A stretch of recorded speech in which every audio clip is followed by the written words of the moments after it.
élever nos pensées vers Dieu, notre Père, et vers tous ces bons esprits qui nous envoient en permanence pour nous aider, pour nous assister, notamment le guide spirituel ou l'ange gardien de chacun d'entre nous,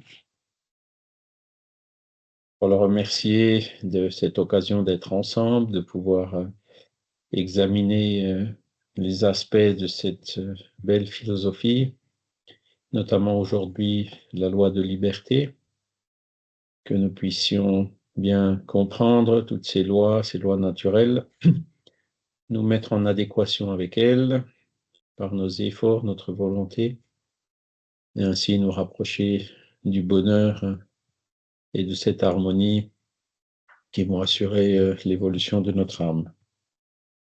Et que ces échanges puissent également être utiles pour les esprits qui pourraient se trouver parmi nous aujourd'hui. Voilà. Donc, vous voyez le programme. Nous avons vu la semaine dernière la loi d'adoration, qui était la loi de la prière. Aujourd'hui, nous allons voir une de ces autres lois, ces fameuses 10 lois naturelles ou lois divines, comme l'avait dit Kardec, puisque la nature, l'univers étant créé par Dieu, loi naturelle ou loi divine, c'est la même chose. Et donc, c'est la deuxième qu'on va voir aujourd'hui, et la semaine prochaine, c'est la loi de liberté. Aujourd'hui, on verra plus spécifiquement la liberté de penser, la liberté de conscience, le libre arbitre et la responsabilité. Et la semaine prochaine, on verra les questions qui sont liées à la loi de liberté, donc la fatalité, le principe de l'action et de la réaction. D'accord ? Alors, liberté de pensée, de conscience, libre arbitre, responsabilité. Alors, hop, voilà. Donc, on va essayer d'expliquer où est-ce qu'on est vraiment libre, hein, et où est-ce que notre liberté, elle n'est pas totale, elle est toujours que relative, hein, puisque elle s'arrête là où elle enfreint la liberté du prochain. On va voir le rapport entre la liberté de penser et la liberté de conscience. On va définir aussi le libre arbitre et on va établir le rapport entre le libre arbitre et la responsabilité. D'accord? C'est un beau programme. Allons-y. Alors, est-ce que la première question que je vous pose, est-ce qu'on est complètement libre? Est-ce qu'on est libre de faire ce qu'on veut? Eh ben non. Il y en a qui répondront oui, et d'autres qui répondront non, hein. Bon, à la limite, on est libre de faire ce qu'on veut. Si on veut, par exemple, tuer notre prochain, on est libre de le faire. Mais on va se faire attraper et on en subira assez rapidement les conséquences par la loi humaine, hein. Par ailleurs, est-ce qu'on est libre de faire ce qu'on veut? Il y a des situations, par exemple l'enfance, hein, est-ce que les enfants, on les laisse libres de faire ce qu'ils veulent? Non, on leur tient la main pour traverser la route, etc., hein. Ils ne sont pas encore responsables, on a vu le mot responsabilité, donc ils ne sont pas libres non plus. Et il y a des situations, malheureusement, qui arrivent encore de nos jours où des personnes ne sont pas libres puisqu'elles sont dans des situations où elles sont contraintes par le milieu extérieur ou dans des régimes de dictature ou autres. Donc, elles ne peuvent pas dire ce qu'elles veulent, elles ne peuvent pas, par exemple, quitter leur pays comme elles veulent. Voilà, donc effectivement, la liberté, elle est relative pour toute une série de motifs. Mais ce qu'on va voir ici, c'est une autre raison, elle, naturelle pour le coup, pour laquelle notre liberté est relative, parce que dès qu'il y a deux personnes ensemble, ben, il y a des droits à respecter l'un vis-à-vis de l'autre, et par conséquent, donc dès qu'on vit en société, on n'a plus de liberté absolue. L'ermite dans le désert serait libre de faire ce qu'il veut puisqu'il dérange personne.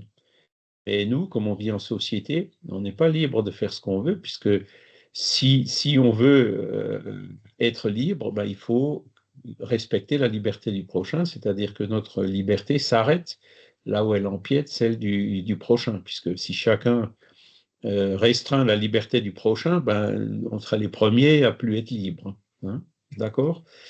Et donc, les esprits nous présentent ça comme des droits, hein. La liberté va avec des droits, et les droits du prochain, on doit les respecter. Donc, dans ces droits, il y en a plusieurs qui sont d'ailleurs tirés du décalogue, hein. Tu ne tueras point, tu ne voleras point, etc., hein. Donc, le droit de propriété, le droit à la vie, voilà, ce sont des droits qu'ont chaque être humain, hein, qu'a chaque être humain, mais et que donc on doit respecter. C'est-à-dire notre liberté ne va pas jusqu'à enfreindre les droits du prochain ou la liberté du prochain. D'accord? Il y a d'autres situations dans lesquelles notre liberté est restreinte pour des raisons qui sont tout à fait naturelles. Ben, ce sont les lois de la nature. Est-ce qu'on peut se soustraire aux lois de la nature? On ne peut pas, hein. Si on saute par la fenêtre, qu'est-ce qui se passe? Il y a la loi d'attraction universelle qui va nous faire tomber. Et même si on ne veut pas tomber, ben on tombera. Et ça, donc, et on le verra un peu la semaine prochaine, hein, c'est la question de l'action et de la réaction, de la fatalité. Hein, on se tape avec un marteau sur le... Je prends toujours les mêmes exemples, je suis désolé. Mais si vous en avez d'autres, n'hésitez pas. Si vous vous tapez sur le doigt avec un marteau, non, je ne veux pas avoir mal. Ah ben si, vous avez mal parce que c'est les lois de la nature. Euh, on a fait, on a endommagé des vaisseaux sanguins au niveau de notre doigt, les terminaisons nerveuses, il y a des hémorragies, etc. Donc ça fait mal, voilà.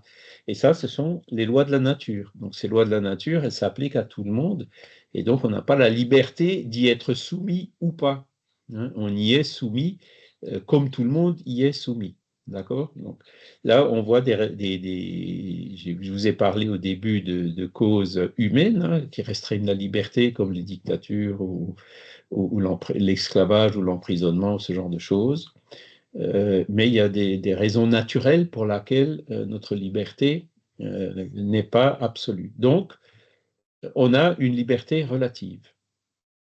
D'accord? Alors, euh, on voit dans nos sociétés qu'il y a des doctrines en ce moment assez libérales, surtout en Occident, hein.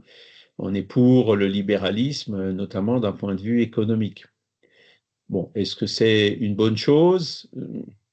C'est toujours pareil, hein, c'est laisser les gens libres, mais euh, il arrive toujours des situations où il y en a qui abusent de cette liberté, hein. Par exemple, le libéralisme, le capitalisme fait que il y a des gens qui sont très riches qui abusent encore plus pour devenir encore plus riches sur le dos des autres, hein. Il y a la liberté d'expression. Ben, ok, on peut faire ce qu'on veut, on peut dire ce qu'on veut. Je vous remets encore une fois l'exemple du professeur Samuel Paty, hein, où voilà, il a parlé dans ses cours d'histoire de Mahomet. Bon, ça a déplu à une élève qui, enfin, vous connaissez bien l'histoire, hein, il y a les réseaux sociaux, des appels à la violence et des personnes un peu fanatiques qui ont pris ça à la lettre et puis qui sont allés le décapiter. Donc, est-ce qu'on peut autoriser une liberté d'expression absolue? Est-ce que l'incitation à la violence, est-ce qu'on peut laisser chacun libre d'inciter à la violence? Bon, ce sont des débats qu'on a actuellement, hein. Il y a d'ailleurs eu un épisode assez intéressant avec le nouveau gouvernement qu'il y a eu aux États-Unis, un vice-président qui est venu, je crois que c'était à Munich, pour dire que la liberté d'expression en Europe était gravement menacée, justement parce que les lois européennes mettaient un peu quelques limites à ce genre d'abus, hein. Notamment le contenu qui est accessible après pour les enfants. Enfin, etc. Il y a tout un tas de très bonnes raisons, hein, qui font que le législateur intervient, hein. Et une caricature qu'on peut prendre pour expliquer ce débat, c'est la liberté absolue, ça veut dire aussi le renard libre dans un poulailler libre.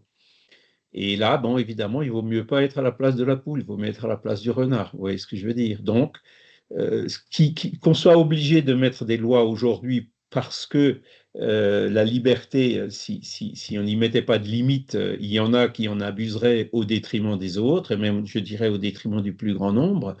ce sont des choses qui sont tout à fait compréhensibles, hein, même si parfois, je suis d'accord avec vous, les lois vont un peu trop loin, hein, on restreint peut-être un peu trop, voilà. Vous avez le code de la route aussi, je prends des exemples du jour le jour, hein. Ben, il y a des radars partout en ce moment, hein. Là, il y en a vraiment de plus en plus en ce moment. Bon, ben voilà, pourquoi est-ce qu'on met des radars?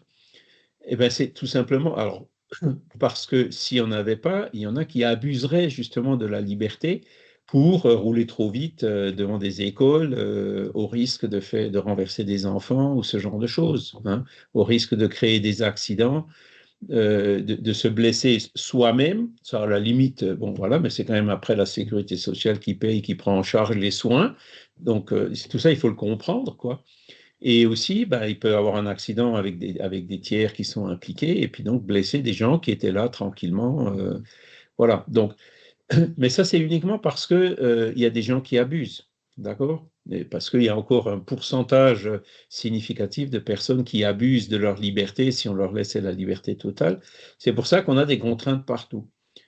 Le jour où l'humanité évoluera, où chacun comprendra cette loi de liberté, hein, d'aller jusqu'à une certaine limite et de ne pas l'abuser, eh ben on pourra supprimer tous les radars, on pourra réduire considérablement le nombre de lois qu'on a, hein.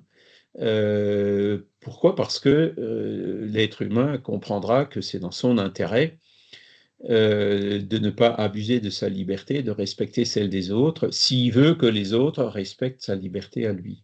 Voilà. Donc c'est à partir du moment où il y aura cette compréhension qui sera mise en pratique dans les actes de tout un chacun, les choses deviendront beaucoup plus simples et je dirais même beaucoup plus harmonieuses. D'accord? Donc là, vous voyez bien cet équilibre qu'il y a. Alors, on veut tous être libres, hein, mais malheureusement, on n'est pas tous capables, ou même la plupart d'entre nous, on n'est pas capable d'être libre. D'accord? La vraie liberté ne vient que avec l'évolution de l'esprit. Tant qu'on est imparfait comme on est en ce moment, eh ben forcément notre liberté sera restreinte pour les raisons, entre autres, que je vous ai indiquées. D'accord?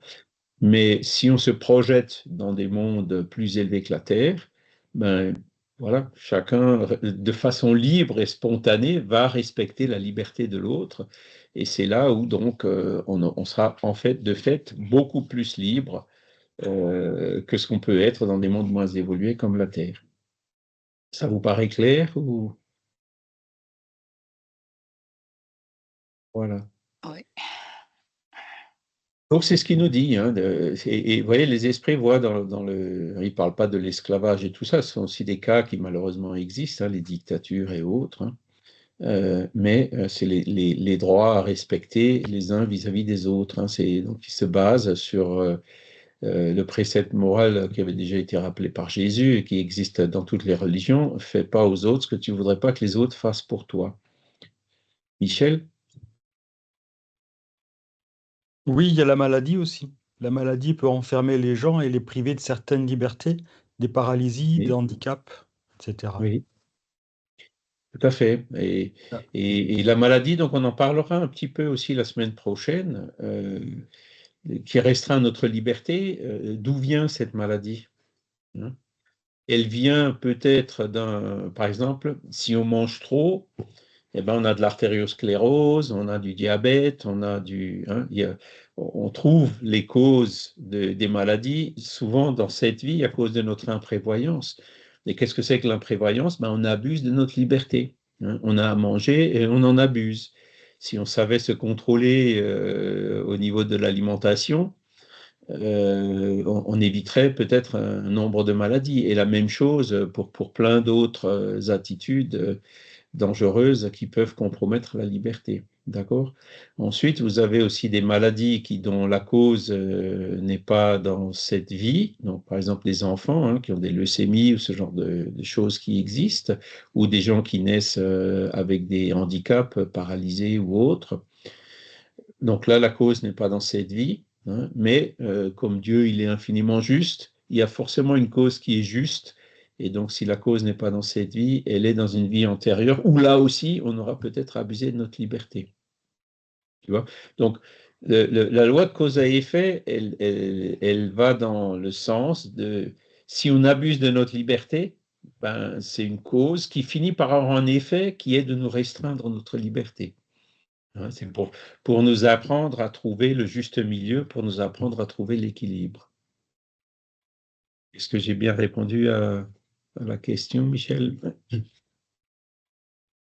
D'accord, Oui, donc oui. ça c'est la Merci, question Charles. 826 du livre des esprits. Voilà. Ensuite, deuxième point. euh, alors, on voit que dans la vie, dans la vie en société, notre liberté est relative. Et Kardec demande, la question 833, s'il y a en l'homme quelque chose où la liberté elle est plus large, hein, qui échappe à toute contrainte et pour laquelle nous, l'être humain, on a une liberté absolue. Et les esprits répondent oui, c'est dans la pensée que l'homme jouit d'une liberté sans limite, car elle ne connaît pas d'entrave. On peut en arrêter l'essor, mais non l'anéantir. Donc, on a une liberté de penser, puisque la pensée, c'est là où il faut faire attention, la pensée ne concerne que nous, dans notre monde physique matériel. Hein.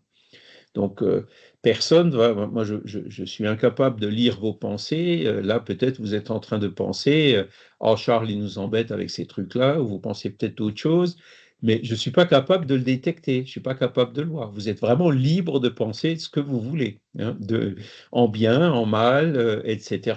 Hein. Dans notre monde physique, on ne s'en rend pas compte. Néanmoins, c'est là où il faut mettre un petit bémol. Dans le monde spirituel, les pensées, on ne peut pas les cacher, elles sont transparentes. Les esprits arrivent à lire nos pensées, et vous avez même des personnes incarnées hein, qui ont une médiumnité qui permet justement de lire la pensée des autres. Hein. Donc même dans certains cas, la pensée peut être perçue dans notre monde matériel. Mais c'est vrai que quand on y réfléchit, on est vraiment libre de penser ce qu'on veut. Après, quelle est l'étape suivante de la pensée? Hein, c'est l'expression. Et la liberté d'expression, on en a parlé un petit peu. Hein, on est libre de penser ce qu'on veut, mais on n'est pas toujours libre de l'écrire, parce que hein, l'incitation à la violence ou des propos racistes ou xénophobes, enfin, bon, il y a un certain nombre de restrictions. On est en train de contraindre justement, ben, aujourd'hui, avec les réseaux sociaux et autres, cette liberté-là. Et une incitation à la violence, par exemple, même quand elle est verbale, peut être punie par la loi en cas de crimes qui ont été la conséquence de cette incitation à la violence. Je reviens au cas de Samuel Paty. Donc, l'assassin a été condamné, mais pas que. Hein, l'élève qui a menti, le père de l'élève qui a lancé l'appel à la violence sur les réseaux sociaux ont été condamnés eux aussi. Donc on voit bien qu'aujourd'hui, les lois humaines, du moins en France, peuvent condamner quand on dépasse au niveau de l'expression. Par contre, au niveau de la pensée, comme on ne sait pas la détecter, effectivement, c'est là où on bénéficie d'une liberté un peu plus grande. Mais ce que je voulais vous dire, c'est que ce n'est pas anodin, hein, puisque la pensée a une action dans le monde spirituel. Quand on envoie des mauvaises pensées envers quelqu'un, par exemple, hein, eh ben, ces pensées vont atteindre cette personne et l'influencer en bien ou en mal, selon que la pensée soit bonne ou mauvaise. On ne le détecte pas immédiatement, mais c'est quand même une réalité. Hein.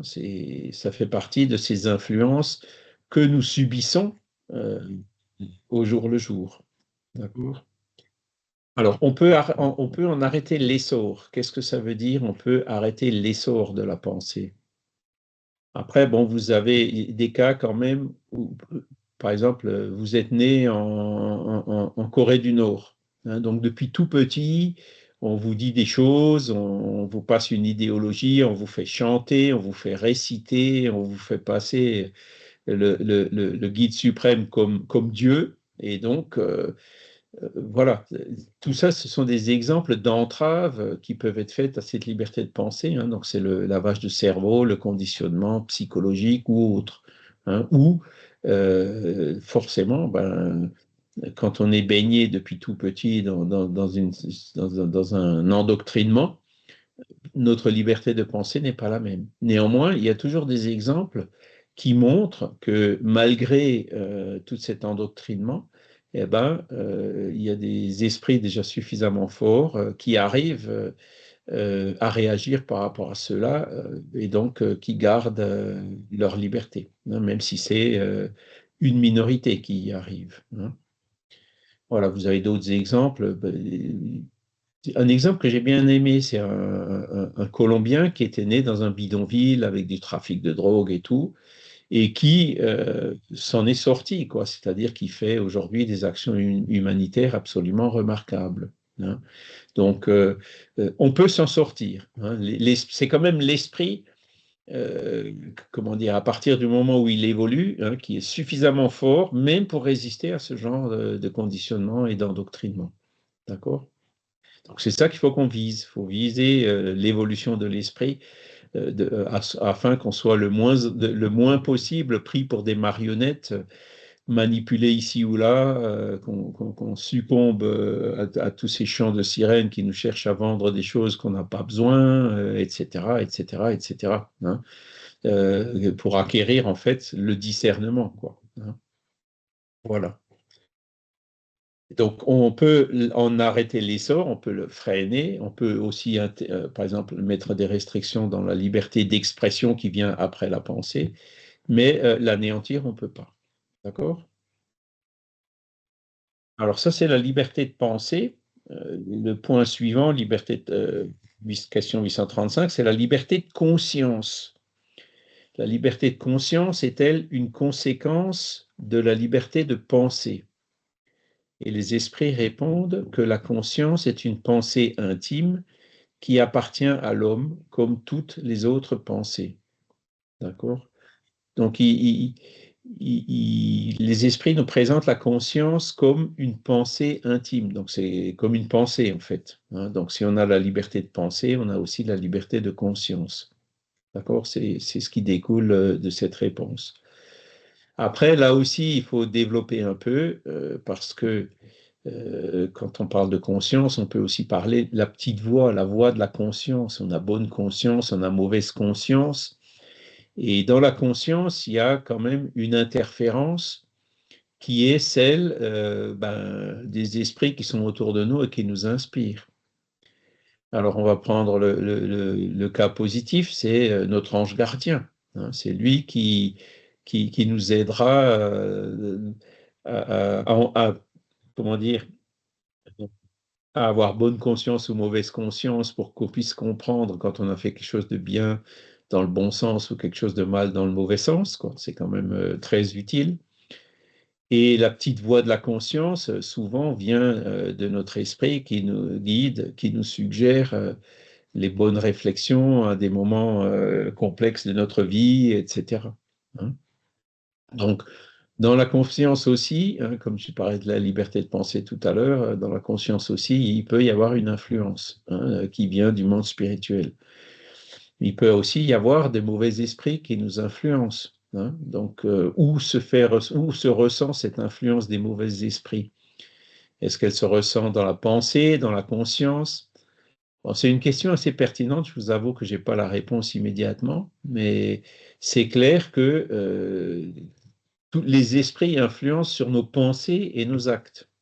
D'accord? Donc, même sur notre pensée et donc sur la conscience, qui est une forme de pensée, il y a l'influence des esprits dans le bon sens ou dans le mauvais sens, on est bien d'accord.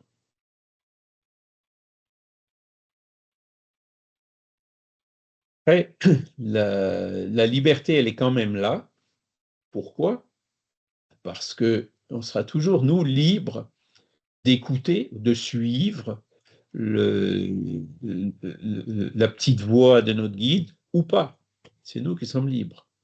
Tout comme on est libre de suivre l'influence d'un mauvais esprit ou pas. Hein. Et donc, on a quand même ce libre arbitre, et c'est dans ce libre arbitre que réside essentiellement notre liberté de penser. D'accord? Voilà. Ce sont des questions un peu complexes. Je ne sais pas si j'ai été clair dans mes explications, ou si vous avez encore des doutes, n'hésitez pas à m'interrompre. Hein. Voilà.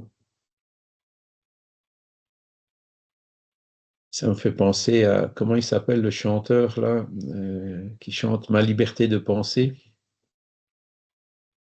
qui habite en Argentine, je crois. Florent Pagny.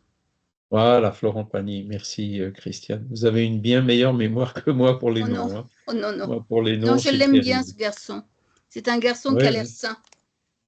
Bon, il s'était un peu fait. Cette chanson, en fait, c'est parce qu'il s'était fait épingler par Les le fisc, impôts. hein, où il dit vous n'aurez pas, vous pouvez tout prendre, mais vous n'aurez pas ma liberté de penser. Donc le fond de la chanson, il est vrai, quoi. Hein. Ma liberté de penser, vous l'aurez pas. Et donc, il avait relativement bien compris ce que j'essayais de vous expliquer aujourd'hui. Hein. Cela dit, s'il a fait des choses illégales, s'il n'a pas rendu à César ce qui était à César et tout, là, voilà, il a un peu abusé de ses libertés dans d'autres aspects. Mais la liberté de penser, on la garde. D'accord? Voilà. Alors, on va continuer. Alors, là, on a parlé de la pensée essentiellement. La question 843, c'est l'homme a-t-il le libre arbitre de ses actes?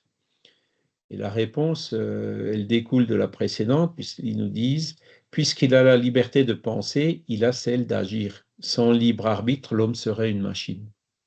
Alors là, pour l'instant, on ne juge pas d'agir dans le bien ou dans le mal, ou d'agir de façon abusive ou de façon raisonnable. Hein. Si on n'avait pas la liberté, le libre arbitre, effectivement, on serait une machine. Est-ce que les animaux, par exemple, ont un libre arbitre? Ils commencent, hein, il y a des bribes, mais l'animal, il suit essentiellement son instinct. D'accord? Les personnes qui sont spécialisées pour le comportement animal, c'est vrai que nous, on a des fois du mal à comprendre, mais je ne sais pas si ça vous est arrivé de voir des personnes qui, justement, conseils au niveau du comportement des animaux. En fait, c'est basique. Hein. Ils vous sortent toujours des choses basiques qui sont sur l'instinct. Hein. Pourquoi est-ce que l'animal il est méchant quand on s'approche de sa gamelle pendant qu'il est en train de manger ou pendant que l'enfant s'approche de la gamelle? Eh ben, c'est parce que l'instinct lui dit tu bouffes ou tu crèves. C'est pour ça que l'animal, il ne veut pas crever, il a l'instinct de préservation, l'instinct de conservation, donc il va grogner quand on s'approche de lui, de sa gamelle. C'est toujours assez binaire, quoi. Même si hein, voilà, les animaux domestiques, on commence à voir que voilà, il y a leur liberté, leur libre arbitre ou leur intelligence, si on l'ose dire, se développe quand même. Il y a déjà les premiers signes, hein, c'est clair. Mais donc, ce qui distingue l'humain justement des animaux ou ce qui distingue l'humain des machines, hein, c'est le fait qu'on a ce libre arbitre. La machine n'a pas le libre arbitre. Alors, quand on dit machine, on peut aller plus loin. Hein. On peut aller l'informatique ou par exemple l'intelligence artificielle. Est-ce que l'intelligence artificielle a son libre arbitre? Définitivement non. Alors c'est assez complexe comme sujet parce que l'intelligence artificielle, elle ne saura pas faire autre chose que ce pourquoi elle a été programmée et sur la base des données qu'on lui a fournies. Elle ne sera pas capable de faire autre chose. Et quand vous écoutez des gens comme Philippe Guillemont ou comme Jean-Marc Jancovici, ils vous disent il y a des situations dans lesquelles l'intelligence artificielle coince, par exemple quand il faut prendre une décision. Hein. Et on a publié un article dans une revue Spirit récemment en prenant l'exemple des systèmes de conduite autonome. Hein. Vous avez maintenant de plus en plus de systèmes qui conduisent des voitures toutes seules. Ça existe déjà dans les métros et tout, hein, mais là, tout est sur des rails et contrôlé, etc. Mais dans la rue, hein, vous pouvez avoir quelqu'un qui traverse à tout moment, etc.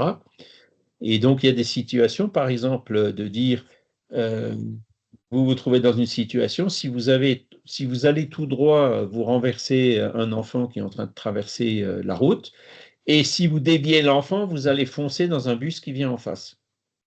Alors, l'intelligence artificielle ne sait pas décider dans ce genre de situation. Pourtant, nous, en tant qu'humains, on va décider quelque chose, d'accord, qui viendra justement de notre libre arbitre. Alors, ce sera peut-être aussi, peut-être un peu instinctif, peut-être une action réflexe et tout, mais on décidera quelque chose. L'intelligence artificielle n'est pas capable. Ou alors, ce que les gens disent, les programmateurs, ils disent, bon, ben, on va dire, on tire au sort. Hein, on fera utiliser une loi aléatoire, mais ce ne sera pas vraiment une décision. Vous voyez, c'est là où on voit les limitations qu'on peut encore avoir au niveau de l'intelligence artificielle. Euh, donc, voilà, si on n'avait pas notre liberté de penser, ben, on serait une machine. On serait une machine où on serait comme un animal gouverné par des instincts. Est-ce que vous pensez vraiment que c'est notre cas, notre situation de l'être humain? Hein? C'est le fameux débat entre le déterminisme et le libre arbitre. Non. Si on était une machine, on ne parlerait même pas de liberté. La machine, elle n'a pas de liberté. Hein, elle fait ce qu'elle a été conçue pour. D'accord? Alors que nous, Dieu nous a conçus, mais il nous laisse libres. C'est nous qui pouvons décider maintenant d'éteindre l'ordinateur, de partir, d'aller à droite, d'aller à gauche. On est vraiment libre de décider ce qu'on veut et on peut décider des choses qui sont tout à fait inattendues. Hein. Donc, ce sont ces constatations-là qui caractérisent justement ce libre arbitre dans l'être humain et c'est donc ce que les esprits ont confirmé à Kardec sur ce sujet-là. Vincent? Je pense que toutes ces manières d'aborder la pensée sont très conventionnelles. Ça ne prend pas en compte, par exemple, la psychologie. À l'époque de Kardec, la psychologie n'est pas une science à part entière. Et Aujourd'hui, toujours pas. Hein. aujourd'hui, oui, bon, c'est quand même enseigné à la faculté, quand même. Oui, oui. Oui.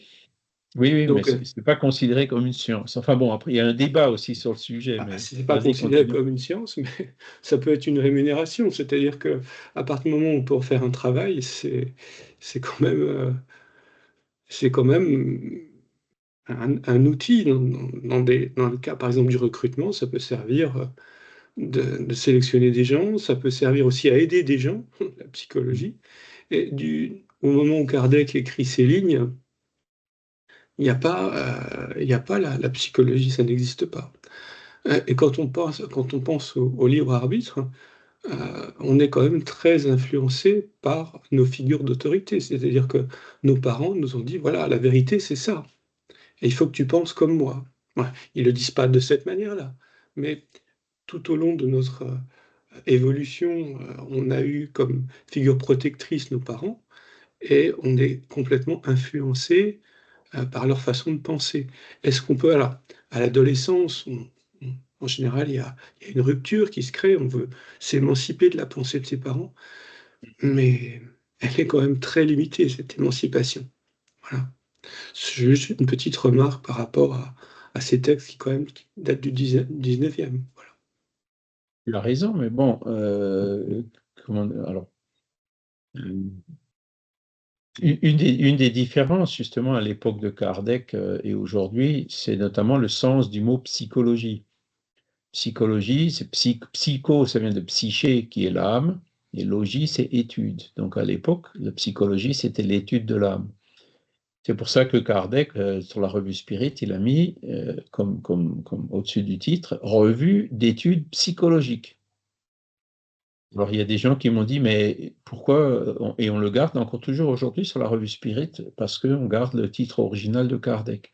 Et il y a des gens qui m'ont fait la remarque en me disant, mais pourquoi vous laissez ce mot revue d'études psychologiques? Parce que ça correspond pas à la réalité.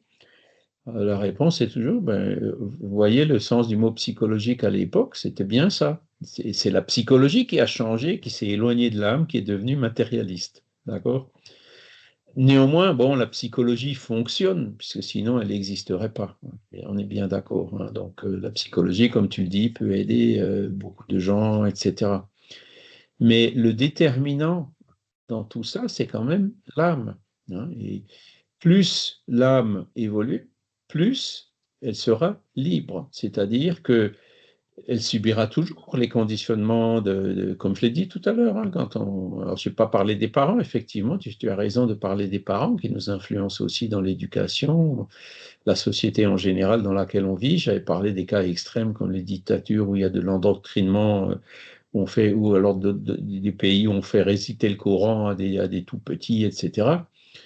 On subit, hein, notre esprit, quand il se réincarne, il vient avec son bagage de son esprit à lui, il subit aussi les influences du milieu dans lequel il est et dans lequel il grandit, mais il garde quand même son libre arbitre. Si c'est une âme évoluée, il arrivera très bien à s'affranchir de ses influences pour retrouver ses qualités propres. D'accord? Il arrivera à surmonter ces handicaps. On en a parlé aussi de personnes qui sont nées dans des bidonvilles et qui s'en sont très très bien, qui ne sont pas du tout tombés, qui ont réussi à s'affranchir des influences qu'ils ont reçues quand ils étaient jeunes. D'accord? Donc, voilà, on a notre libre arbitre, mais le libre arbitre, il est conditionné à notre niveau d'évolution, quelque part à la puissance de notre âme, à la puissance de notre esprit. Est-ce qu'il arrivera à résister à toutes ces choses-là ou pas?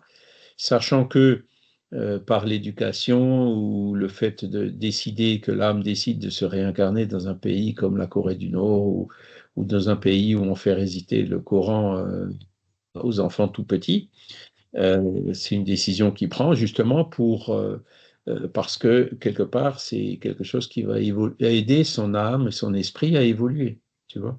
Ça fait partie de ces états temporaires donc sur notre parcours évolutif. D'accord? Mais le but, c'est justement de gagner de plus en plus en autonomie et donc en liberté. D'accord?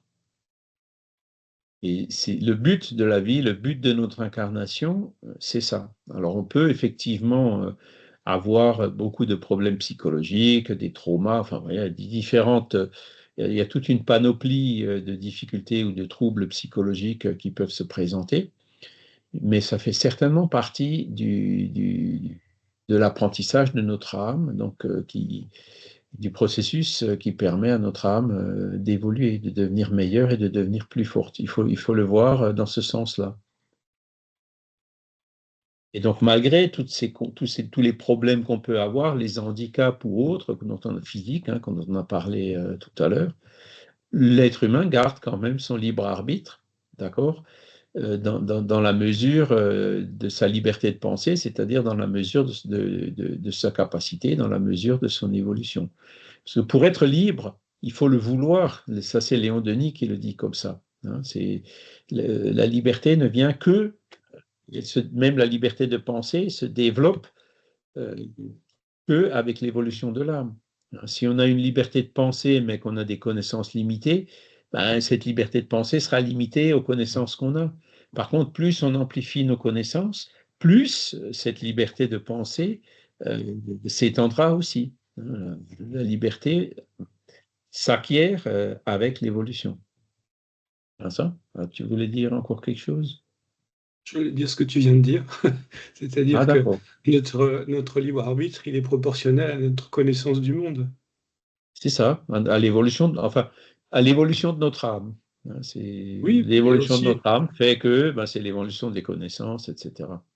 L'évolution intellectuelle et l'évolution morale aussi. Hein. L'évolution se fait toujours sur ces deux plans.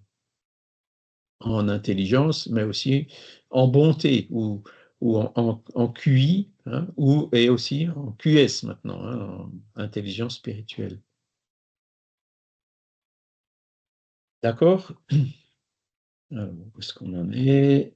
Alors, il y a encore un point qui est important. Est-ce que la liberté, elle est gratuite, entre guillemets? On a notre libre arbitre, d'accord? Dieu nous a donné notre libre arbitre. On l'a. Mais ce libre arbitre, si on a vraiment le libre arbitre, on doit être libre de pouvoir faire le bien ou le mal. On est libre de faire de bonnes choses ou de mauvaises choses. d'accord? On est libre d'arrêter une guerre ou de la déclencher, pour ceux qui sont dans des situations qui leur permettent, on est libre d'influencer pour la paix ou d'influencer pour la guerre, pour ceux qui se situent en dessous, d'accord? Et ça, c'est notre liberté. Si on n'était pas libre de pouvoir faire le bien ou le mal, si on pouvait faire par exemple que le bien, eh ben, on ne serait pas libre. On est bien d'accord, hein? Donc, notre libre arbitre va jusque-là. Et beaucoup de personnes ont du mal à comprendre ces choses-là parce qu'on entend souvent dire, si Dieu existait, il ne laisserait pas faire. Hein, il ne laisserait pas faire de telles horreurs, ces enfants qui meurent de faim, qui reçoivent des bombes sur la tête, l'Holocauste et j'en passe, d'accord? Mais c'est une mauvaise compréhension des choses, hein. C'est pas Dieu qui laisse faire ou qui laisse pas faire. C'est pas Dieu. Le mal ne vient pas de Dieu. Dieu, il est infiniment juste, donc le mal ne peut pas venir de lui, hein. Ce que Dieu a fait, il a donné à l'être humain le libre arbitre. Et donc c'est en vertu de ce libre arbitre que certains humains choisissent de faire le mal. Donc le mal vient des humains, il ne vient pas de Dieu, d'accord? Donc c'est un point fondamental qu'il faut comprendre pour ne pas aller mettre des stratégies de se défausser, d'évitement en disant bah, c'est la faute à Dieu. Si je suis malade, c'est parce que je souffre une injustice, c'est parce que voilà, je suis tombé, ou alors le hasard, je suis né sous la mauvaise étoile, et j'en passe, hein. Beaucoup de gens raisonnent comme ça, mais ce raisonnement, dès qu'un raisonnement nous amène je dirais, à conclure que Dieu n'est pas juste, hein, ou qu'il y a une erreur quelque part, ou une erreur dans le raisonnement, ou une erreur dans l'hypothèse de départ. D'accord? Et c'est là où il faut réfléchir. Et donc, la bonne réflexion philosophique doit être cohérente du début à la fin. Et c'est un des points forts, justement, de la philosophie spirit, parce que ce genre de contradictions, donc, sont résolues. Donc, le mal vient du mauvais usage de libre arbitre de l'homme. Et c'est ça qui fait que on est libre, mais on est responsable des choix qu'on fait. Vincent? Ouais, tu vas me dire que je fais partie des bisounours, mais je pense qu'il n'y a pas de mauvaises personnes. C'est-à-dire qu'il y a des gens qui ont une compréhension du monde et une souffrance en eux qui fait qu'ils développent cette souffrance ou cette incompréhension du monde qui les entoure. Mais a priori, une fois qu'ils ont compris une fois qu'ils ont progressé spirituellement, une fois qu'ils ont compris leur erreur, ils reviennent dans quelque chose de plus constructif. C'est tout à fait ça. Là, tu es en train de décrire le processus d'évolution, quoi. C'est-à-dire le pire des bandits, hein, ou le pire des guerroyeurs, le pire des assassins, deviendra un jour un bon esprit. Mais aujourd'hui, hein, tant qu'il guerroie ou tant qu'il assassine, il ne l'est pas. Et il va causer du tort à toutes les victimes, etc. Hein. Mais Et ça ce fait partie du positionnement, processus évolutif. Parce que ces victimes-là Mm. peuvent aussi dire, ouais, mais pourquoi moi? Pourquoi j'ai été tué? Pourquoi est-ce que je reçois une bombe sur la tête? Pourquoi est-ce que je meurs de faim en Palestine? C'est pas par la faute à pas de chance. Encore une fois, si on va dans le raisonnement qui consiste à dire je souffre parce que je suis là-bas et pas parce que je mérite de souffrir, on arrive très vite à la conséquence de dire que Dieu est injuste. Non, Dieu n'est pas injuste. C'est l'homme qui est parfois injuste. D'accord?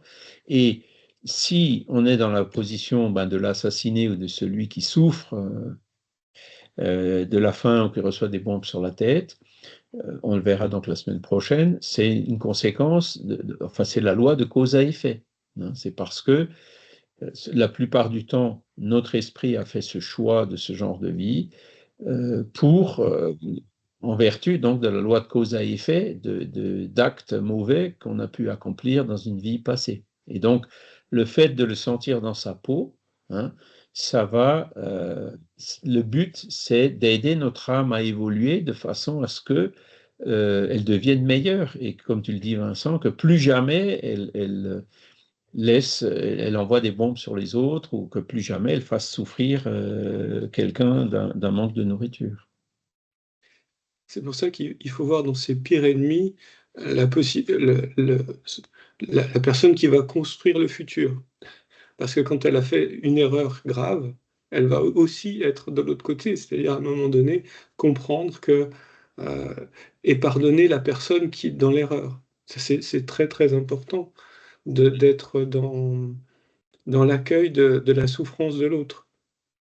Souvent dans les cas de conflit, même interhumains, intergénérationnels, on a besoin d'appréhender la position de l'autre. C'est très important. C'est ça, et c'est à partir de cette empathie que commence à se développer, en constatant cela, hein, et en se sentant aussi dans notre propre peau. C'est d'ailleurs ce qu'on appelle l'expiation, hein. C'est se sentir dans sa peau ce qu'on a fait souffrir aux autres, de façon à changer nos dispositions mentales pour jamais réincider à faire sentir, à faire souffrir les autres, hein. C'est à ça que sert l'expiation. Mais dès que ce changement s'est produit au niveau de notre esprit, l'expiation s'arrête puisqu'elle elle n'a pas d'autre objet que justement de nous aider à évoluer. Hein, c'est Christiane? Oui. Dans nos pires ennemis, Vincent, il ne faut voir simplement que les personnes à qui nous avons fait ce mal, qu'ils viennent simplement nous faire comprendre et nous faire pardonner, nous apprendre le pardon et continuer d'avancer dans la lumière christique. Rien n'arrive par hasard, rien. Donc quoi qu'il nous arrive, posons-nous la question et ayons confiance dans la sagesse de Dieu, parce qu'elle est là uniquement pour nous apprendre. Tirons profit des leçons qui nous sont données et que nous acceptons, Père. Merci. Amen. Christiane, c'est pas toujours aussi mécanique, hein, parce que on peut très bien, par exemple, avoir commis du tort envers quelqu'un, et c'est pas ce quelqu'un qui vient se venger sur nous. Si on a commis du tort à un esprit évolué, il va pas se venger sur nous. Non. Par contre, il y aura toujours d'autres qui commettront du tort et qui finiront par nous taper dessus, mais ce ne sera pas forcément celui à qui on a causé du tort, hein. C'est là où il faut voir. Tout dépend, encore une fois, de l'évolution de l'esprit. Et c'est pour ça que j'aime bien cet article qu'a écrit Kardec, qui est dans les œuvres posthumes, qui dit que quand on fait une bêtise, il faut prendre le RER. Oui. Hein, je vous l'ai déjà dit, c'est le repentir, ensuite l'expiation et ensuite la réparation. Voilà. Mais il n'y a rien de mécanique, c'est celui que j'ai tué qui va me tuer. Non, non, non. Ça dépend de l'évolution des esprits, d'accord? Et on ne souffrira pas forcément mécaniquement exactement ce qu'on a fait souffrir à d'autres. C'est pas aussi mécanique que ça. C'est le principe qu'il faut garder, hein. Si on fait encore souffrir quelque chose à quelqu'un, on va souffrir quelque chose qui nous fera changer de disposition pour plus jamais faire souffrir les autres comme ça. Donc le repentir, c'est quand on se rend compte qu'on a fait une bêtise, parce qu'avant le repentir, il y a souvent le déni. Ah non, non, j'ai rien fait. Non, non, ce n'est pas moi, hein. Après, il peut y avoir d'autres phases comme la culpabilisation, quand on se rend compte, merde, mais si, c'était moi. Et puis alors là, paf, on rentre dans une dépression, etc. Et le repentir, c'est l'étape d'après, c'est oui, j'ai fait une connerie, mais de façon proactive, maintenant, qu'est-ce que je fais? Donc, il y a l'expiation qui est sentir dans sa peau ce qu'on a fait sentir aux autres, hein, c'est pour renforcer justement le changement de disposition mentale. Et la dernière étape, c'est la réparation, c'est-à-dire on a causé du tort à quelqu'un, on va réparer les torts qu'on a causés. Et quand on a pris le RER, on a passé la gomme. Oui, j'ai fait une connerie, mais j'ai réparé. Vous voyez, on avait moins 10, mais on a mis plus 15 ou plus 20. Donc, en fin de compte, le moins 10 est effacé par le plus 15. Vous voyez ce que je veux dire? On avait une dette, mais on l'a remboursée, hein. Et donc, on n'a plus de dette, hein. On a fait des bêtises, mais on les a réparées, donc la bêtise est effacée. Et donc, ça fait partie de l'évolution de notre âme, puisqu'on fait tous des bêtises encore aujourd'hui. Et c'est pour ça qu'il faut en être conscient. Il ne faut surtout pas culpabiliser, hein. Il faut essayer le plus rapidement possible d'aller vers le proactif, c'est-à-dire le repentir sincère et la réparation. D'accord? Et tout ça aussi, c'est des questions, comme Vincent a bien fait de faire le lien entre les deux, c'est lié à notre libre arbitre, hein. Il y en a qui font cause des torts, mais qui ne veulent pas forcément les réparer tout de suite, hein. C'est le libre arbitre nous laisse libre aussi dans ce genre de choses. Chacun avance à son rythme. D'accord? Mais chacun est responsable, hein. Donc ça, c'est le point suivant qui est dans Léon Denis, hein, le problème de l'être et de la destinée, troisième partie, les puissances de l'âme. Si vous avez jamais lu ce livre, Le problème de l'être et de la destinée, moi je vous conseille franchement, lisez-le parce que c'est quelque chose d'absolument extraordinaire, notamment la troisième partie qui est intitulée Les puissances de l'âme. Et c'est là où il parle de tous ces différents aspects dans des pages qui sont écrites vraiment avec un style absolument fantastique. Gilles. Salut Charles. Il y a une question dans le livre de l'esprit qui dit que nous sommes plutôt ignorants que mauvais, hein? Et j'ai la difficulté de voir la limite entre la méchanceté et l'ignorance. Est-ce qu'on n'en est pas avec le sens de bien et de mal? Et là, on choisit par notre libre arbitre si on fait le mal ou le bien. Effectivement, les âmes humaines ont été créées simples et ignorantes, hein, ou sans science. C'est ce que tu disais, on est plus ignorant que mauvais. Mais avec un potentiel d'évolution qui est infini, hein. On deviendra tous un jour, peut-être dans très longtemps, mais peu importe, de purs esprits. On atteindra l'esprit le plus bas sur la terre. Un jour, il deviendra un esprit pur, à l'exemple de Jésus ou d'autres, hein. C'est ça qui est fantastique dans cette loi d'évolution. Ça peut prendre du temps, mais on va y arriver. Et donc, effectivement, on est simple et ignorant, mais on a ce potentiel d'évolution. Et notamment cette voie de conscience, hein, qui nous donne bonne conscience ou mauvaise conscience. Et le fait qu'on utilise notre libre arbitre pour le mal, c'est effectivement lié à notre manque d'évolution, donc à notre ignorance. Donc, ce que tu dis, c'est vrai. L'homme est plus ignorant que mauvais. Quand on regarde à la base tous ceux qui font le mal, ben, ça vient encore de leur ignorance, de l'insuffisance de l'évolution de leur esprit. D'accord? Plus l'esprit évolue, plus il comprendra les lois de la nature, moins il fera le mal, plus il utilisera son libre arbitre pour faire le bien. Tu vois, donc c'est tout à fait lié. C'est pour ça qu'on est plus ignorant que mauvais. Et c'est important parce que, je dirais, quand on fait face à des personnes qui sont mauvaises, qu'est-ce qu'il faut faire? Est-ce qu'il faut les punir? Est-ce qu'il faut les guillotiner? Est-ce qu'il faut les mettre sur une chaise électrique? Est-ce qu'il faut les enfermer dans une prison où ils subiront aussi des influences qui ne seront pas forcément bonnes? Non, ce qu'il faudrait faire, c'est les éduquer. Alors évidemment, c'est vite dit, c'est facile à dire, mais après, vous avez des pays, par exemple, comme la Hollande, enfin, il y en a certainement d'autres, qui vont de plus en plus dans ce genre de direction. Et donc, plutôt que d'emprisonner les délinquants, non, ils cherchent à trouver des moyens, des thérapies comportementales ou autres, les insérer dans des groupes avec des actions d'utilité publique ou autres. Enfin, ils ont plein d'autres méthodes avec des psychologues et tout qui sont là pour les aider, pour les éduquer. C'est ça qu'il faudrait faire. Donc, les faire sortir de l'ignorance.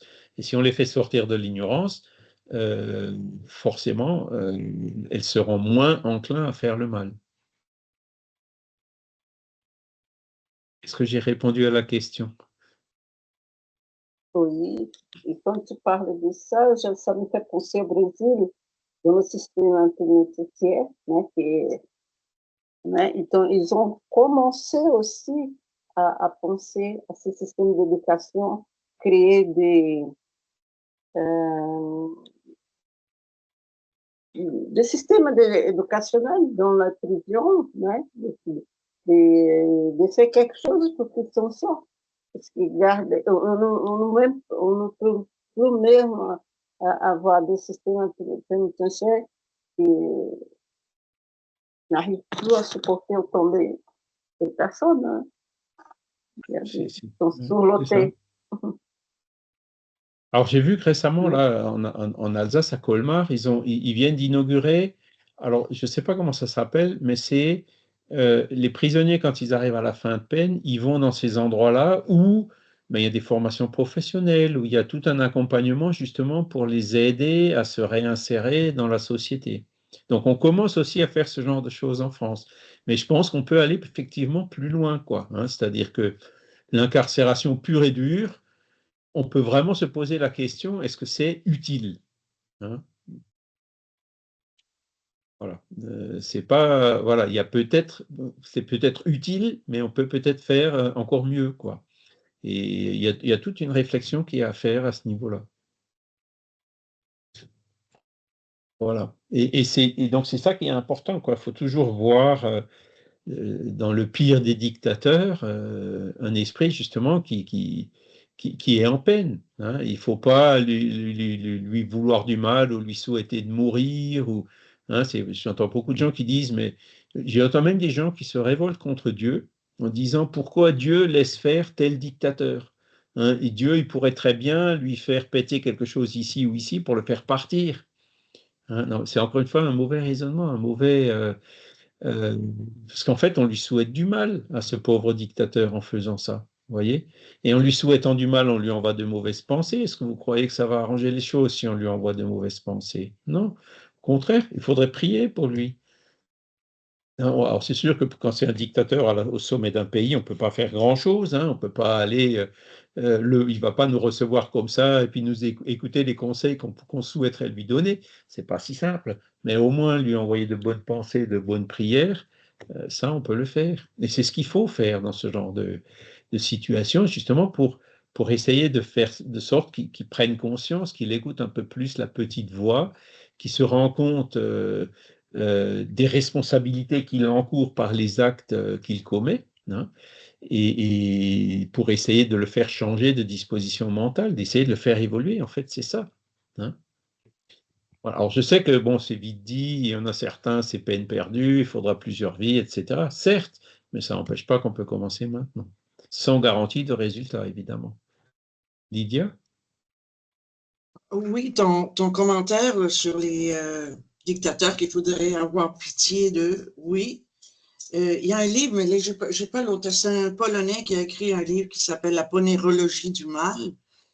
Et à un moment donné, il dit qu'il faudrait avoir pitié des petits psychopathes. Il faut avoir pitié d'eux parce qu'ils sont dans une situation que... Mais encore là, que fait-on avec un psychopathe? Comment le traiter? Ça, c'est une question que moi, je me pose.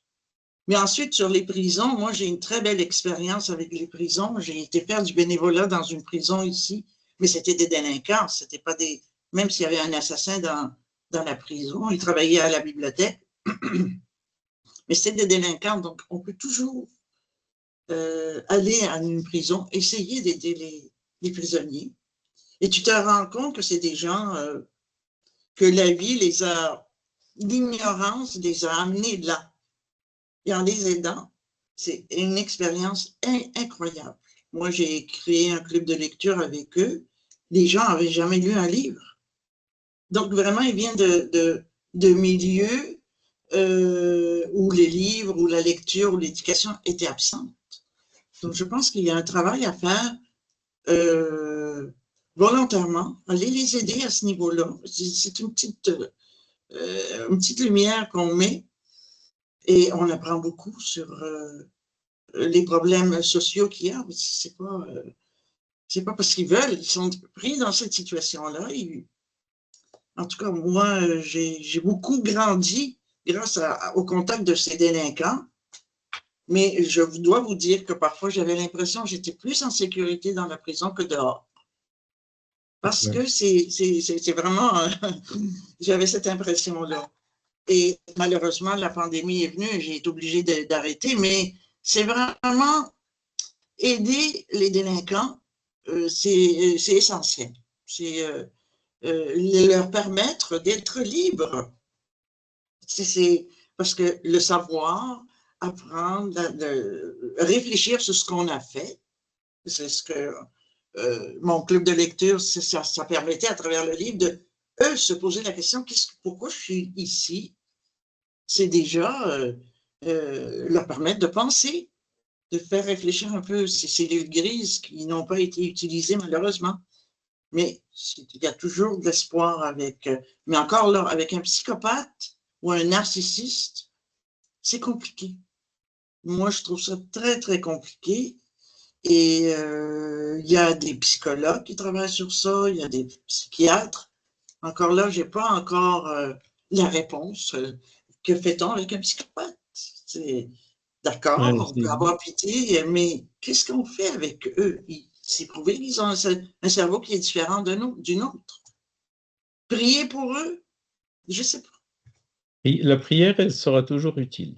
Ça, la prière, l'effet n'est rarement immédiat, mais à long terme, la prière aidera à aller dans le bon sens. Et c'est vrai, donc Lydia, c'est tout à fait, vous êtes en train de dire, hein, ces délinquants, il faut les éduquer. Et c'est en les éduquant qu'ils cesseront d'être délinquants. Hein. On est tout à fait dans cette même ligne de pensée. Hein.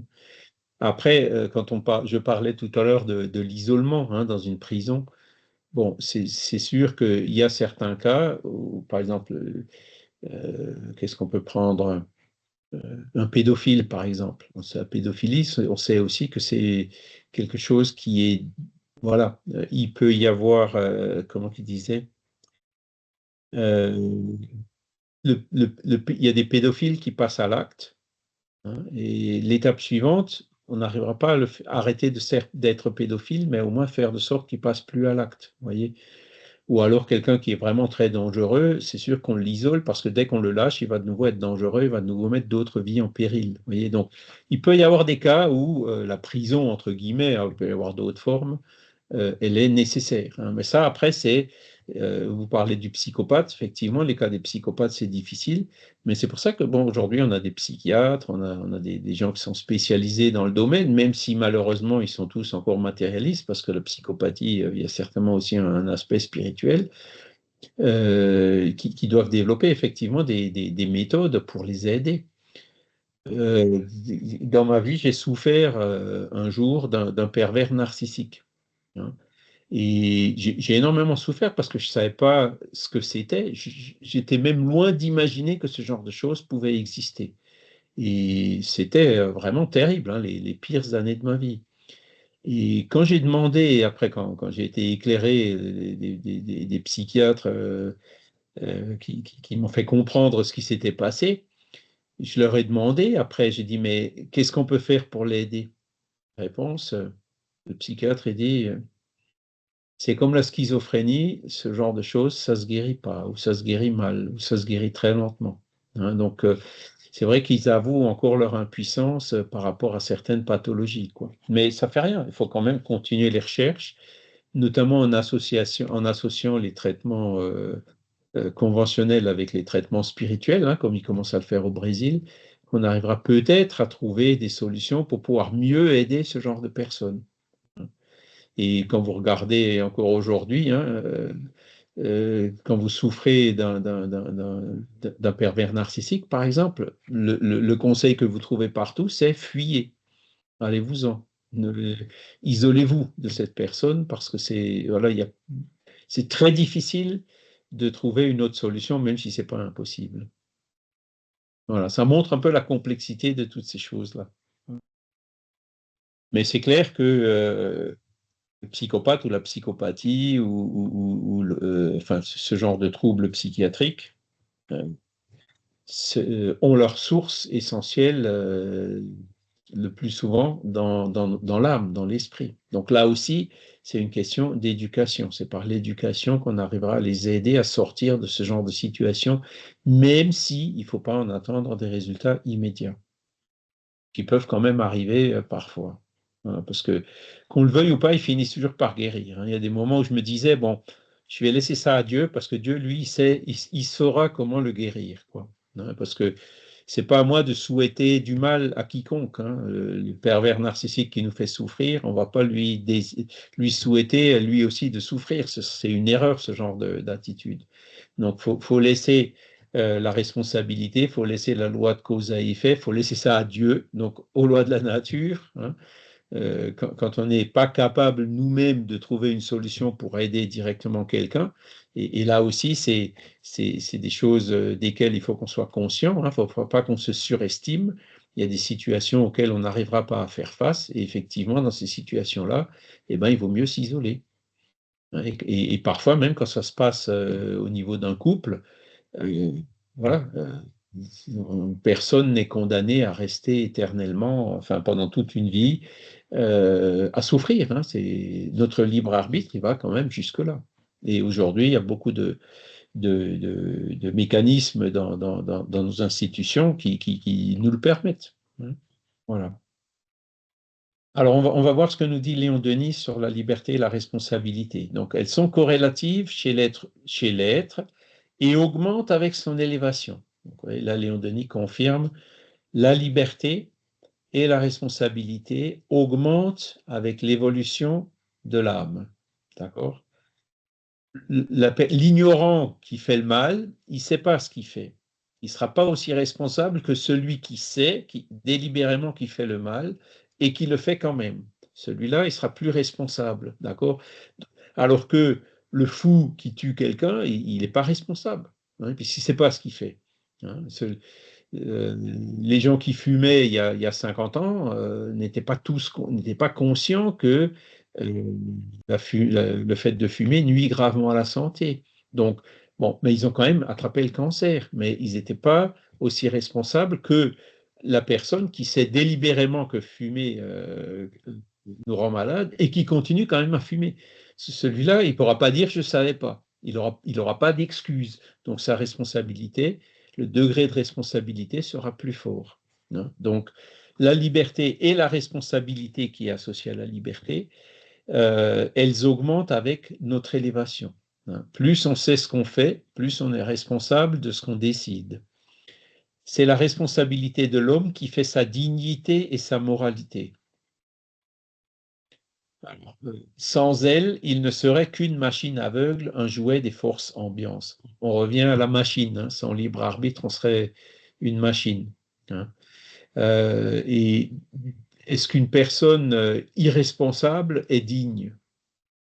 Bon, c'est tout un débat qu'on peut avoir aussi. Hein, mais la personne qui est justement responsable, voilà, on est responsable de ce qu'on a fait comme erreur, mais on est aussi responsable de ce qu'on a fait en bien. Hein, la responsabilité, elle va dans les deux sens. La loi de cause à effet va dans les deux sens. Hein. Et effectivement, si on n'était que des machines, et puis mettez-vous maintenant dans la peau du matérialiste qui dit que la conscience et la pensée, c'est une sécrétion du cerveau. C'est le résultat des réactions biochimiques dans notre cerveau. On n'a pas d'âme. Hein. Donc, bon, moi, voilà, les réactions biochimiques au niveau de mon cerveau font que je tue quelqu'un. Ah ben, c'est pas moi. Je pourrais presque dire c'est pas de ma faute, c'est la faute à mon cerveau. Vous voyez ce que je veux dire?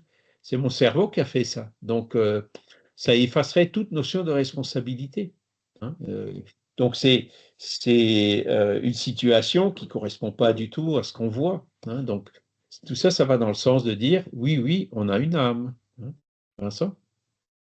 Juste pour rebondir un peu sur ce que tu viens de dire, on est en train d'entrer dans une société qui commence à être totalitaire, c'est-à-dire que on déresponsabilise les gens et on leur dit ben, c'est parce que tu dois obéir, c'est parce que tu dois être soumis.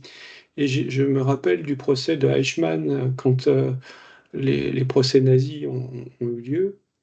Il disait mais moi j'ai obéi aux ordres. Je n'ai fait qu'obéir aux ordres. Je ne suis pas responsable des actes que j'ai commis puisque je n'ai fait qu'être un outil d'un système totalitaire et je n'ai fait qu'obéir. Et c'est bien la question qui se pose à l'heure actuelle. Jusqu'où sommes-nous responsables du fait de s'opposer à des actes iniques et à des choses qui ne sont pas acceptables ? Et on est face à cette situation assez souvent dans notre monde contemporain.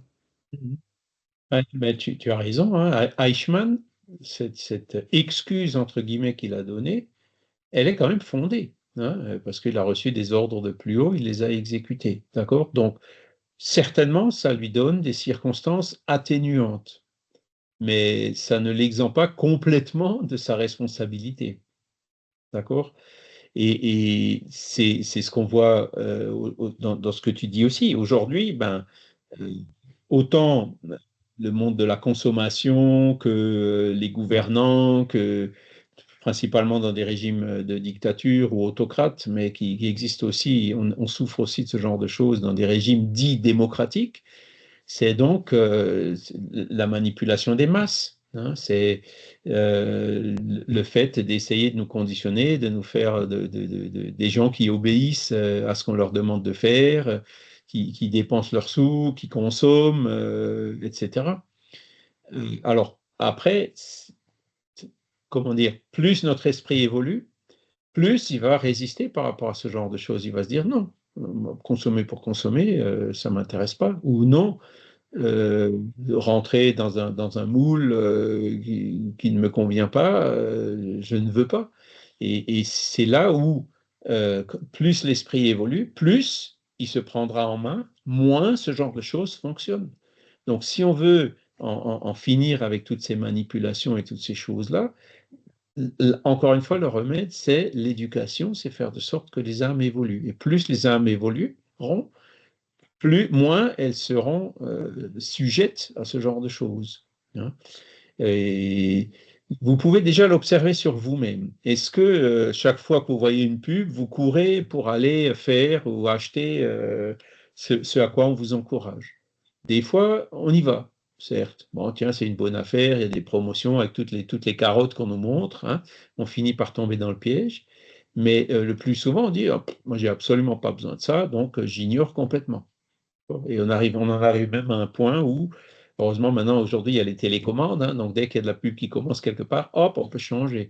Mais on n'arrivera pas complètement à échapper aux pubs. Par exemple, YouTube, bon, si, vous pouvez échapper, mais il faut payer. Hein. Sur les réseaux sociaux ou quand vous êtes dans la rue, bon, il y a des panneaux publicitaires, vous pouvez ne pas les regarder, mais après, bon, de façon subliminale ou autre, on finit quand même un peu par les subir, quoi. Mais c'est ça, l'âme qui est vraiment évoluée, elle est libre de ne pas suivre, de ne pas se laisser influencer par tous ces conditionnements. J'aimerais bien que ce soit vrai, Charles. Mais on a besoin d'appartenance, on a un besoin fort d'appartenance. Moi, j'ai besoin d'une appartenance au spirit, par exemple. Mais je ne pense pas tout à fait comme les spirites. Ma Oui. vision de Dieu n'est pas votre vision. Mhm. Voilà, Certes. moi je considère par exemple que Dieu, c'est un but ultime, que chacun, c'est comme un horizon des événements qu'on est tous en train d'essayer d'atteindre. Et votre vision de Dieu est peut-être autre chose, c'est peut-être un être qui est sur un petit nuage et qui est cette vision parfaite de l'homme parfait, quoi. Après, on a autant de visions, et c'est ça qui est difficile, c'est la pluralité des compréhensions du monde et l'acceptation des différences entre les individus. Et en fait, les lois de la nature, elles sont ce qu'elles sont. D'accord? C'est notre perception des lois de la nature qui est relative et qui peut être même parfois erronée. Hein. Mais plus on évolue, mieux on percevra la nature telle qu'elle est. Hein. Plus on évolue, plus on sortira de ces erreurs de perception. D'accord? Et donc, c'est ça qui la meilleure connaissance des lois naturelles nous permet de mieux la comprendre. Par rapport à la conception de Dieu, oui, ce que tu dis, c'est vrai, hein, c'est un but ultime, un but à atteindre. Et Dieu pour les spirites, c'est pas du tout le Dieu anthropomorphe, le bonhomme sur son nuage. Hein. Donc, on n'est pas si loin que ça, tu vois. Hein, c'est l'intelligence suprême, cause première de toute chose, si on reprend la question numéro 1 du livre des esprits. Maintenant, voilà, effectivement, après, c'est ça, cette meilleure connaissance des lois de la nature donc cette évolution qui nous rendra libres.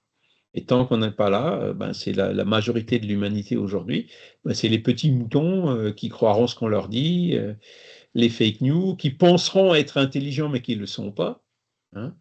il y a des personnes on voit de tout aujourd'hui, hein, des personnes qui se révoltent contre certaines autorités, oui, ben, avec de bonnes raisons d'ailleurs, hein, par exemple, le rejet de l'autorité scientifique à cause du manque de désintéressement de la science. Oui, c'est vrai.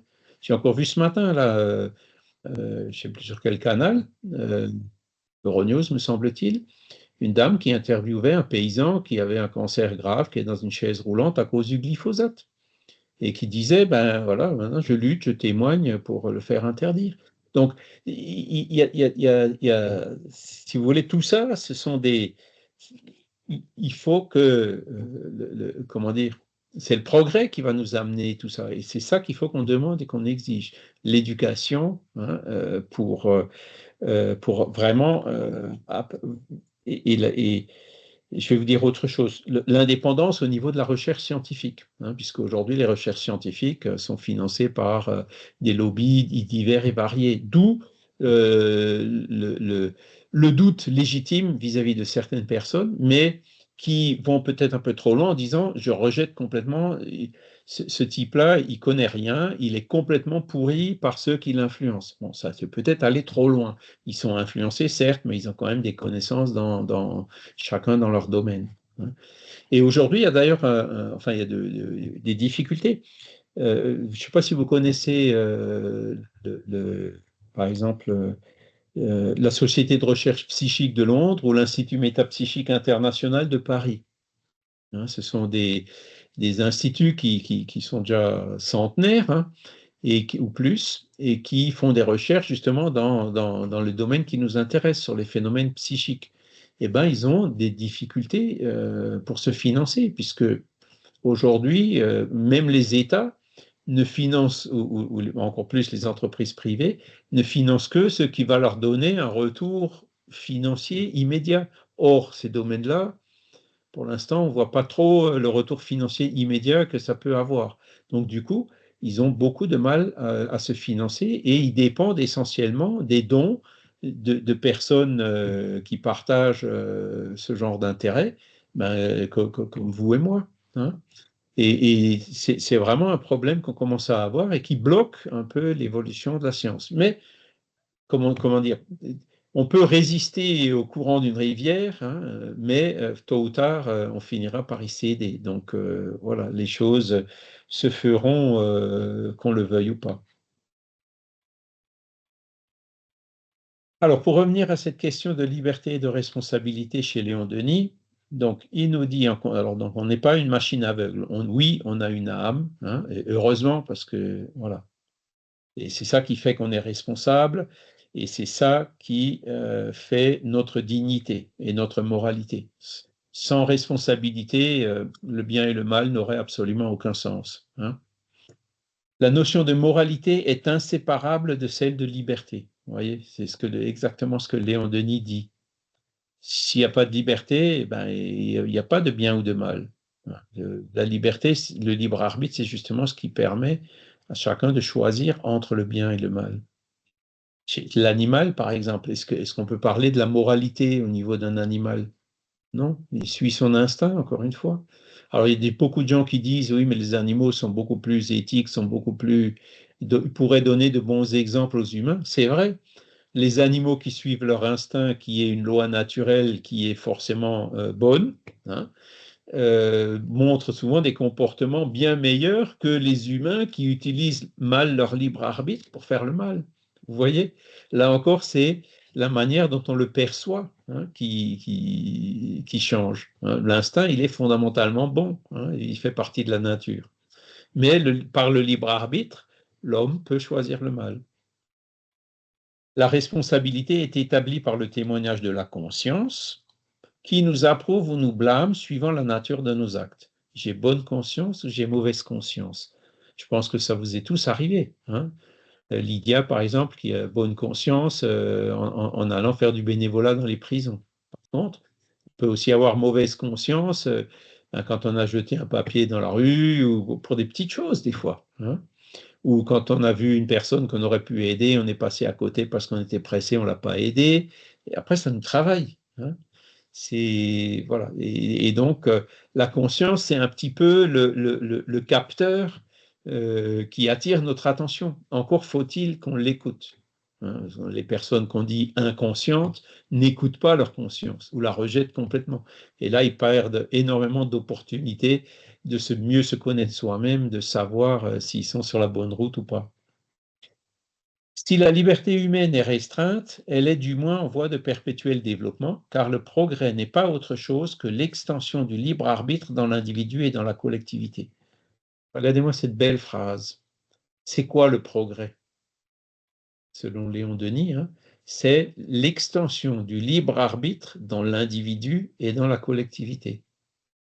Je trouve que là, Léon Denis, il a vraiment vu juste, il était super bien inspiré quand il a écrit ce genre de truc.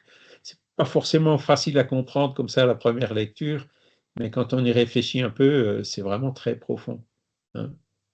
Et toujours dans le sens que cette liberté évolue avec notre évolution. Le libre arbitre est donc un épanouissement de la conscience, un épanouissement de la personnalité et de la conscience. Le libre arbitre est un épanouissement de la personnalité et de la conscience. Et c'est pour ça que Dieu nous l'a donné. Hein, parce qu'il ne veut pas qu'on vienne à lui forcé par un instinct. Il veut qu'on vienne à lui, c'est-à-dire qu'on évolue vers lui, hein, comme but, comme tu le disais Vincent, de façon libre et spontanée et volontaire, et pas de façon forcée. Il veut qu'on arrive à lui de façon autonome et non pas de façon hétéronome. Hein. Et c'est ça la vraie évolution. La vraie évolution, c'est cette liberté, c'est cette autonomie. Pour être libre, il faut vouloir l'être et faire effort pour le devenir. Donc, vous voyez, c'est vouloir utiliser notre volonté pour évoluer, hein, et faire des efforts, puisqu'on n'arrive à rien sans effort. Hein. En s'affranchissant des servitudes de l'ignorance et des basses passions, en substituant l'empire de la raison à celui des sensations et des instincts. Alors, sur quoi joue justement, qu'est-ce que sont ces servitudes de l'ignorance? Eh bien, c'est tout ce qu'on subit, toutes ces influences qui nous poussent à droite, à gauche, auxquelles on ne sait pas résister. Hein. Alors, le jour où comment dire, plus on évolue, plus on saura résister à ce genre de choses. Hein. Substituant l'empire de la raison à celui des sensations et des instincts. On réfléchit, qu'est-ce qui est le mieux pour nous, hein, dans l'absolu, hein, dans cette vision spirituelle, par rapport au fait qu'on est dominé par les sensations et les instincts. Hein. Voilà encore une autre dimension du libre arbitre. D'accord ?